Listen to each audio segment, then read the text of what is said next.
name's Anthony. Keep it short. I grew up with Chris. We've known each other, 15, 20 years now. Yeah, too long.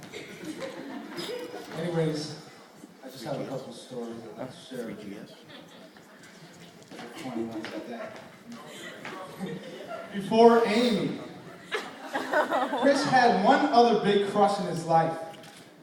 Does anyone know who that was? Yes. Besides his mother, that's a good one. Someone said it, I heard it.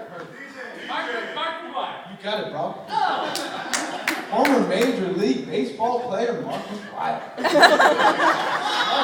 Between the posters, the playing cards, the lifelike dolls, Chris attributing all baseball greatness to Mark McGwire, or Mark McGwire, as he used to say.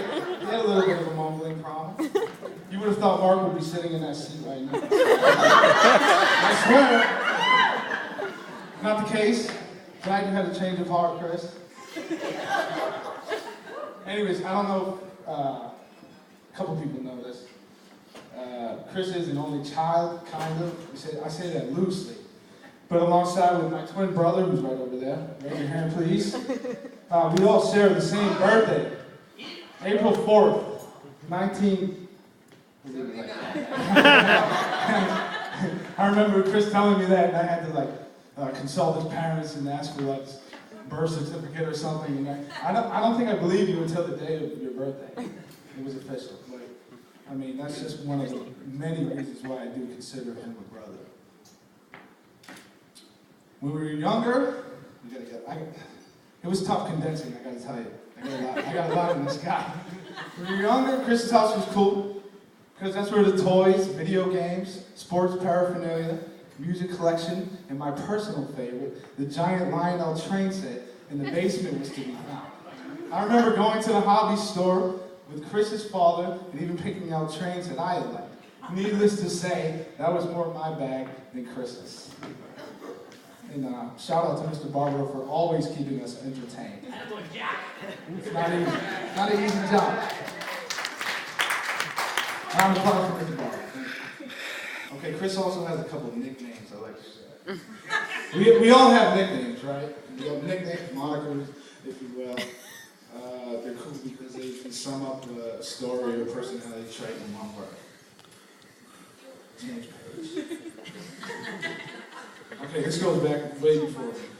The first nickname, I remember hearing this, was... Yep, you said it. Say it, please. Flapjack. Flapjacks. And the neighborhood kids used to tease him because he kind of had big ears. And, let's just say he grew into his ears. Yeah. Another one being that still is relevant, it sticks to this day, is when a baseball coach asked him what his name, and he said Chris Barbaro, and so he said Chris Pablo. So it's Pablo. So we call him Pablo. If anyone ever hears me or anyone else calling him Pablo, that's the story behind it. But he fixed that moment. Anyways, and there's also the more recent Barbie, as Greg likes to call him. That was new to me. Bobby. And finally, Chris's DJ name, the notorious BKS. Yeah! If he wasn't getting married, he'd be right here. Anyway, BKS standing for Best Kept Secret. Okay? Thank you. And since we're on the subject of secrets, I don't know how many of you people are aware of the fact that there is a television sitcom that is loosely based off of Chris and Amy. I'm going to show you some pictures. I have some pictures right here to prove it. Why don't we just take a look at this? Yeah, Chris and Amy. Okay? Anyone familiar with these people? Let me try over here. I know who it is. I already know who it is. Oh, King, you got a King call, right? King of Queens. Chris and Amy. Chris and It has to Amy. be. Chris and Amy, right there. Is that not Chris and Amy? King of Queens, everybody. King of Queens. Okay, you see that? Yeah, I'm good. Okay. Got it, Doug. Now the church verse. no?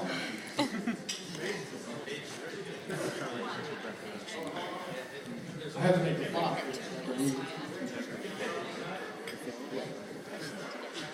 Yeah. Okay, so I was mentioning secrets, but the reality is there are no secrets about my good friend, my dear friend, Chris Ball. What you see is what you get from Chris. A real, genuine, well-mannered, hard-working man. Whose drive, desire, dedication to loved ones, passion, especially for music, I'm not the only music lover here, have always been, have always been an inspiration to me as long as I've known him. He just makes it work. That's what's even better, maybe brings the traits out in him even more. Just look at the things they've accomplished recently. They're married today. They just recently purchased a cozy house in Abington. I think everyone knows that.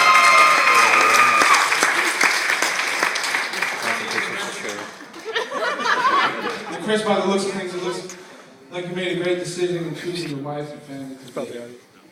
Not to mention a family who is about family and sticks together, which is a big thing. You got a great brother-in-law, Greg Diasa, whom I've had the pleasure of getting. He's all right. It's only all right. Man, his head just got 3 sizes bigger. Amy has a great brother-in-law as well. So, on behalf of myself, my family, especially my mother, who adores you, as you know. Can we raise our glasses one more time, please? To our happy couple, Chris and Amy. With much love, God bless you. May the joys you share today be the beginning of a lifetime of great happiness and fulfillment. Congratulations, Amy.